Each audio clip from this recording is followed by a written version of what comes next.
बड़ी करो हलियो प्यार हमारा छोड़ देनी छिनार कोई ना पटो हकोगे जब देखियो दूसरा साथ तो हमर फोटो हकोगे तोरा देखियो दूसरा साथ तो हमर फोटो हकोगे देही सगरो पसार छौड़ी रहनी बिन भतार केतना सटो हकोगे जब देखियो दूसरा साथ तो हमर फोटो हकोगे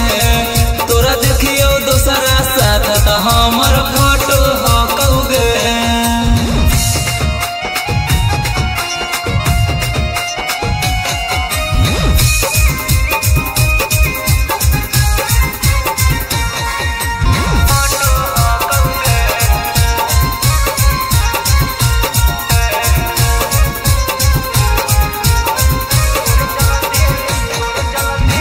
तोरे चलते ले लियो छौड़ी पटना में फले टगे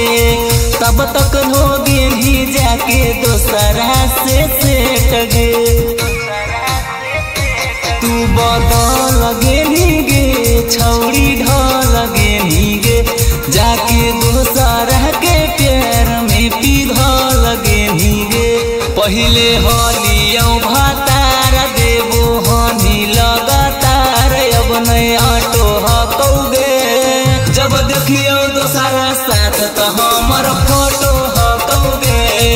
तोरा देखियो दूसरा साथ तो हमर फोटो हकोगे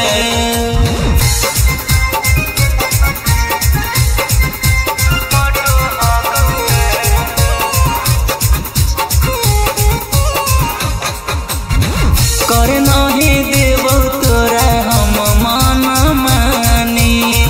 दूसरा पजा के सेल करो ही जहानी दिलदार हखीगे तू छिनार हखीगे रखले पटना में केतना भतार हखीगे बनू हनी होशियार अब होगे नी उघार रोज बटो हकोगे जब देखियो दूसरा साथ तो हमर फोटो हकोगे